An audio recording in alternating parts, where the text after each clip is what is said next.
تقبلوا فنوا إريتيفي هم كتال تركبوا زغبركم تعذبتنا ساعتنا خيلون لهم سلوس 10 مسكرة مش استلالو زيناتات وشتين وطعن حيزلكم قريبا له كسافة أمن مكتالكم زغ خبر زعدن ميكيل تخلاي بغن تتات خجمر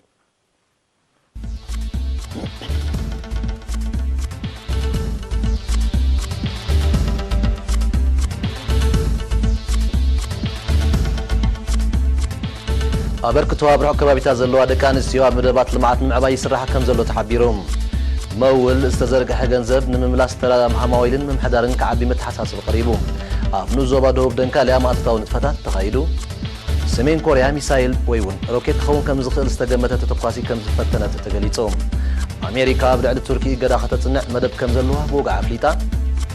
انقص انقاص حزب الله سبع البون فاريد إسرائيل وقع 5 دقائق حبيرهم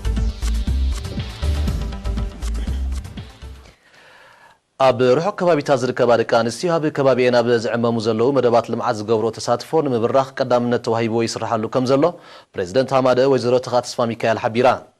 وزيرو تخا انز حبرت بورد نوسان ጨናፍር حماده ممحدرات كبابيኦም حجر ايترفن قاچرون ابزقانعو مسرات غوباي كوينو حتى دقانستيو نملا حبرتسب زملكه ስለዝኾነ بمنقحنن بمودابنن اب لمعاتاو مدبات زلون تساتافنت نمعباي قدامنا توهيبو يسرحالو زلو عمام مخانو تقيسا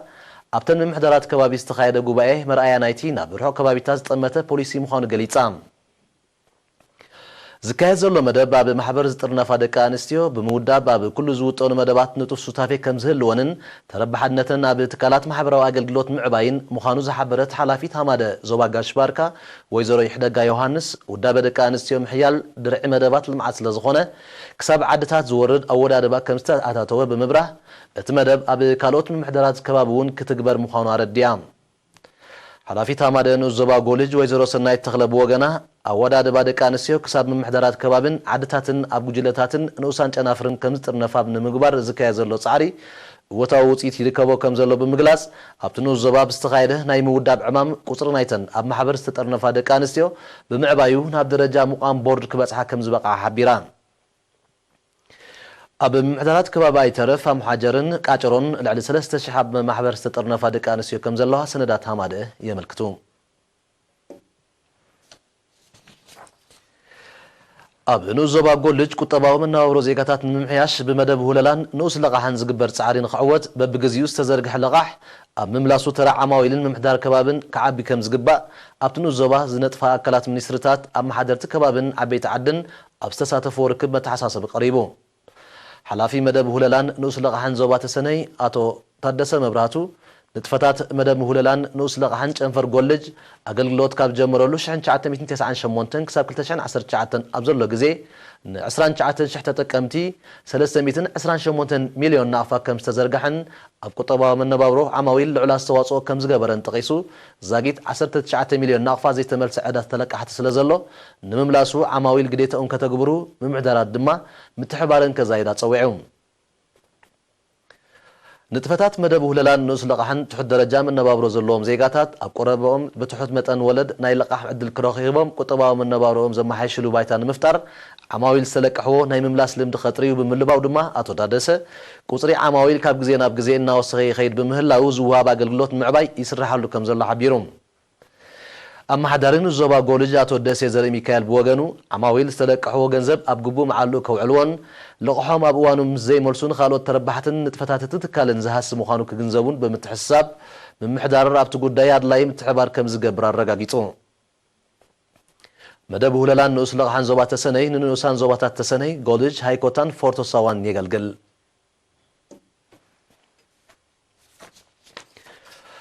نبرتن الزوبا سلعة استمالة محبرو أقلقلوت نخرخبو تعارتاتي كايد كم زلو تحبيرون أما حدارن الزوبا سلعة تويلا محمد علي نيرينا بزهاب حبريتا كابتن هابتن الزوبا زركبات شعات محدارات كبابي ملو أقلقلوت ركب من محدار كبابي ركبت راي مخانات غيسو اتن كالوت من محدارات كبابي بسنك زيتو تحت سرقيا استرفن محبرو أقلقلوتات سلزلو ملو أقلقلوت نخرخبات تحت سرقيا نخسرح يتسعر كم زلو قليتهم مداي تمرتي ابتنو زوبا سلسته قدمه تمرتي شوعه مباتا سلسته ماكلاي حنت كلاي درجه كمون 40 كلتن نقطات تمرتينا عبيتن 10 نقطات تمرت مدب عريوتن طغلالا 66 تكالات تمرت كم زلوان اب تمرتنا عبيتي 48 ميتاي دق انس يمخانن بمبره ولدي دقومنا بتمرت كلكن ككتاتلوم تلابيو قلم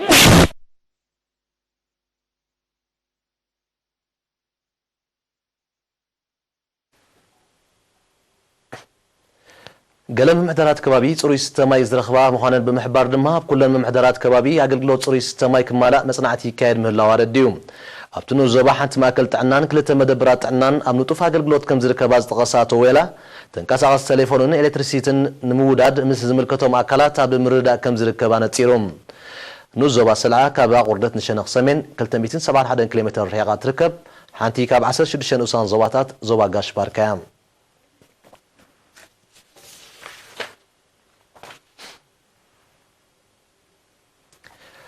نبرتم محدار كبابي ابو نزوبا دوب دنكالي ابت كبابي مزركبو ابالات حيلتات مكلخال بمتحبار تتخيلوا لتصدق قرب تمري اب مخسكواسن كبابيو ما مصراين حيال ماتتاو نطفتات اكايدوم ابتي اغاطاميا محدار نزوبا دوب دنكالي اتو برهان مزغبه ناغداسنت قرب حفشان لمعات تمر دما بفلاي املكيتو مبرد حلمهاب نقصالي نبرتتم محدار كبابي اب حموشه غجلتات تمديبوم اب صمون حموشه معلتات ناوفرو كسرح مدب وصي كمزلو بمحبار حزبي كاب مااتو زركب ربحان كبابيوم مقيار زلو تران ببغنزاب تساتفهم كعزز تلابيو كاب نبرتي ابو ويزرو اسيا علن ناتو محمد حمدن بوغنوم اتنمو قالو قاديرو زنبره كبابيوم لميعو بمرايم كمز حقوسهم بمغلاص بتوصي زلو مدب كنطفو دلونتو محبيروم معدار كبابي ابو كاب استتخل قرب تمري اتي 4770 صديقو ابصبو درجه كم زركب صبصبات منستر حرشا ينصرو بكل وجن تقمطهم محدرات كبابي أبون حرسيلن أب كبابي بيتهم استفلالي أقرب بمتكال قبو كنكن كجورلو كوميتات تعقيمهم كبابيهم نمل معتبو قصو سيدهم اللهم من محدار كبابي أبو كاب عصر نشان خدوبو باستات 19 كيلومتر ريقة تركب منقص سدرا سوات نمتوار كله زكالو يصعي يقبرالهم اوشن وصان زنبر حزب دما اتعمام صور منግስት ጥራይ ከም ዘይኮነ በመማን በገንዘብ ይኹን በኻል መልካ ኣብ ምሕጋዞም ይነጥፋሎም መንስያ ስራሕተኛታት ጨንፈር ሚኒስትር ጥዕና ዞባ ሰሜናዊ ቀይ ባሕሪ ንዝወሰድዎ ተበግሶ አመልኪቱ ጋዜጠኛ መሐር በላይ ንዘዳለው ዜናው ጸብጻብ አዜብ ብርሃነ ሰራሕተኛታት መንእሰያት ጨንፈር ሚኒስትር ጥዕና ዞባ ሰሜናዊ ቀይ ባሕሪ ውዳብኦም ብምሕያል ወርሓዊ ካብ ደሞዞም ተቆራጽ ብምግባር ስድራቤት ስዋት ይሕግዙ ኣለው ንሳቶም ወርሓዊ ካብ ደሞዞም 300 ብምቁራጽ ንኽልተ ስድራ ስዋት ንምጥዋር ብዝወሰድዎ ተበግሶ ሎም ዓመት ናይ ዘዋህለልዎ ገንዘብ ብትሽዓተ መስከረም ኣብ ዘረከብሉ በዚ ኸይተደረቱ ኣብ ኩሉ መዳይ ክደጋገፍዎም ምዃኖም ገሊጾም ሓላፊ ጨንፈር ሚኒስትር ጥዕና ዞባ ሰሜናዊ ቀይ ባሕሪ አቶ ተስፋይ ተስፋጽዮን በወገኑ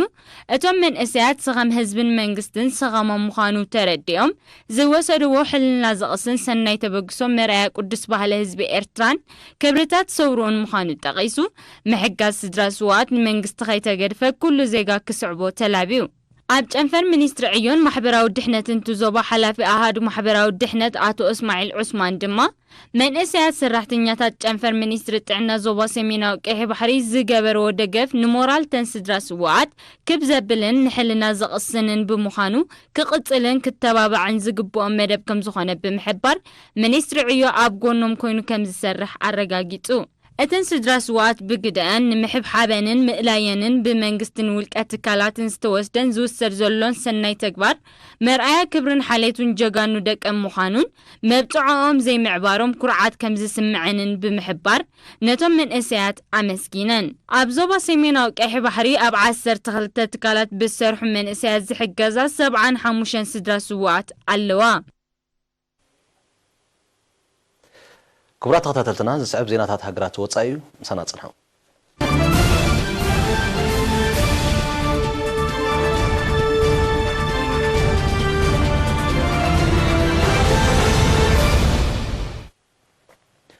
سمين كوريا ميسايل ويون روكيت كخون كم زغل استقمته تتقواسي ناب مرأة ماياتا كم زفتنت دوب كوريا حبيران زناي چاعت مسكرن فتنه تقاريصو صنح زررب امريكان سمين كوريا نا قرب اوان كجمر مخانو ابز گلصلو زلو اوان يزكاي زلوم بزي دما نتناي زته وطن بالتا كيصلو حيال وغنات سقاتهم يገልጽلوم ዲፕሎማሲያው ዝርርብ አሜሪካን ሰሜን ኮሪያን ኣብ ዝመጽእ መዓልታት ወይ ሳምንታት ዳግም ክጅምር ትጽቢት ከም ዝግበር ጸሓፊ ጉዳያት ወጻኢ አሜሪካ ማይክ ፖምፒዮ ብሸሞንተ መስከረም ምሕባሩ አይርሳዕን እዝናይ ትማል ፈተነ ሰሜን ኮሪያ ሚሳይል እንተኾይኑ ካብ ዝሓለፈ ወርሕ ጀሚራ ናይ ዘካየደቶ ናይ ሓፂር ርሕቀት ሚሳይል ፈተነ መበል ሻምናይ ክኸውን እዩ ኣሜሪካን ደቡብ ኮርያን ብዛዕባ ተፈቲኑ ዝበሃል ዘሎ ተተኳሲ ምክትታል የካይዳ ከም ዘሎ ሓቢረን ኣለዋ ሰሜን ኮርያ እዚ ተካይዶ ዘላ ፈተነታት ነቲ ኣብ መንጎ ኣሜሪካን ደቡብ ኮርያን ዝካየድ ዘሎ ሓበራዊ ወተሃደራዊ ልምምድ ዘለዋ ተቃውሞ ንምግላጽ ምዃንያ እትሕብር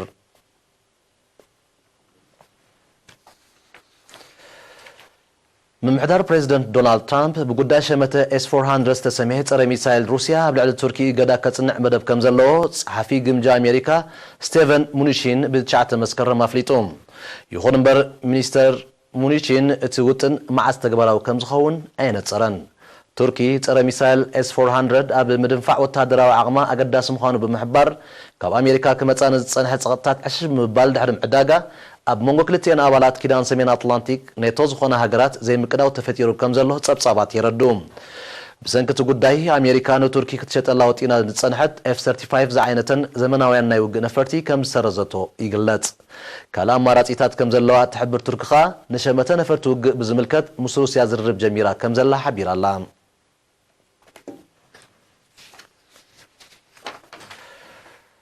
ምንቅስቃስ ሕዝቡላህ ብ9 መስከረም ኣብ ደቡባዊ ሸነኽ ሊባኖስ ትዝንብን ከም ዝነበረት ንዝገለጻ ሰብ ኣልቦ ነፋሪት እስራኤል ወቂዑ ከም ዘውደቐ ሓቢሩ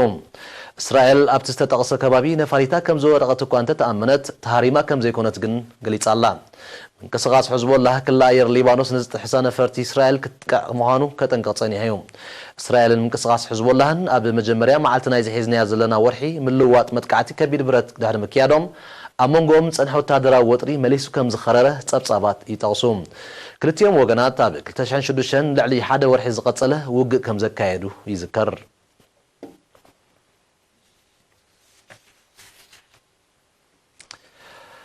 ኢራን ኒኮላሳዊ መደባታት ተማዕብል ከም ዘላ ኣህጉራዊ ተቆጻጻሪ ኣቶማዊ ጸዓት ሓቢሩ ኣብ ዝቕንያት እዚ ኣብ ኢራን ዝበጽሑ ሰመዚ ናይቲ ኣህጉራዊ ትካል እቲ ሃገር ኒኮላሳዊ ንጥፈታታ ንምድንፋዕ ክትሰርሕ ምዃና እትቦ ጸንሐት መጠንቀቕታ ተተግብሮ ከም ዘላዮም ገሊጾም እቲ ንጥፈታት ሃገራት ኤውሮጳ ኣብ 2015 ዝተበጽሐ ስምምዕ ኒኮላሳዊ ስምምዕ ኢራን ከም ንምድሓን ክገብሮ ዝጸንሐ ጻዕርታት ከሕይላ ዘገድድ ምዃኑ እዩ ኣህጉራዊ ተቆጻጻሪ ኣቶማዊ ጸዓት ዘረድእ ኣሜሪካ ካብ ስምምዕ ድሕሪ ምስሓባ ካልኦት ኣብቲ ስምምዕ ዝኸተማ ሃገራት ንምምሓሱ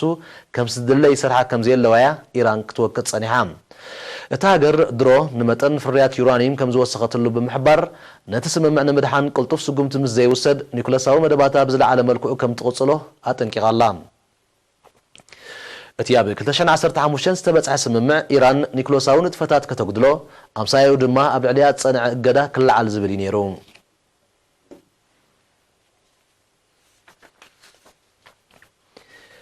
ኣብ ምብራቃዊ ኣውስትራልያ ተኸሲቱ ዘሎ ባርዕ መሮር ብዘሎ ብርቱዕን ደረቕን ንፋስ ተሰኒዩ ናብ ህዝቢ ብብዝሕ ዝርከቡ ከባቢታት ብምልሓሙ ብኣማይ ዝቑፀሩ ካብ ቤት ንብረቶም ከም ማዛበሉ ኣገዲዱሎም ኣብ ክፋላት ሃገራት ኩዊንስላንድን ኒው ሳውስ ዌልስን ጥራይ ልዕሊ 140 ሓደጋታት ባርዕ መሮር ተኸሲቱ ከም ዝርከብ ዝገለጹ ሰመዚ ሲቪላዊ ድሕነት ኣውስትራልያ ኣሽሓት ሄክታር ከም ዝሃሞኸ ኣረድዮም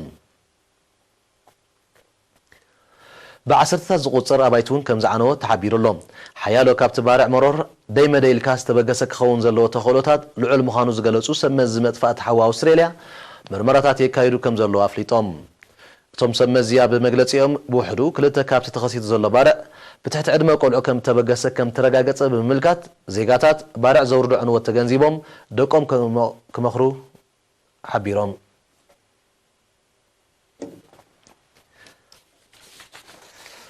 መጠን ናይ ወጻኢ ንግዲ ቻይና ኣብ ዝሓለፈ 8 ኣዋርሕ ብ3.6 ሚእታዊት ከም ዝዓበየ ስታቲስቲካዊ ጸብጻብ ሓቢሮም ብመሰረቶም ጸብጻባት ጠቕላላ ሰደድን እታውን ቻይና 20.13 ትሪልዮን ዩዋን ከም ዝበጽሐ ተፈሊጡሎም ይኹን እምበር መጠን ሰደድ ቻይና ናብ ኣሜሪካ ኣብ ዘን ዝሓለፋ 8 ኣዋርሕ ብ3.7 ሚእታዊት መጠን ካብ ኣሜሪካ ናብ ቻይና ዝኣቱ ድማ ብ23 ሚእታዊት ከም ዝጎደለ ኣብቲ ጸብጻብ ተጠቒስሎም ጠንቅዝ ተሪኦ እዚ ኣብ መንጎ ኣሜሪካን ቻይናን ተፈጢሩ ዘሎ ንግዳዊ ዘይምቅዳው ምዃኑ ተገሊጹ እቲ ንግዳዊ ዘይምቅዳው ንዕብየት ቁጠባ ዓለም ብሓፈሻ ቁጠባ ክልቲአን ሃገራት ድማ ብፍላይ ብኣሉታ ክጸልዎ ከም ዝኽእል ክኢላታት ተዓውዲ ክእምቱ ጸኒሖም እዮም ውድብ ንግዲ ዓለም መጠን ዕብየት ቁጠባ ዓለም ኣብ 2019 ካብ 3.7 ሚእታዊት ናብ 2.6 ሚእታዊት ክጎድል ተኽእሎታት ከም ዘሎ ኣቐዲሙ ምሕባሩ ኣይርስዓን ክቡራት ተኸታተልትና ናይ ሰዓት ዜናታት ውሽጥን ወፃእን ኣብዛዚ መለኹ ምስ ተረፈ መደባትና ሰላም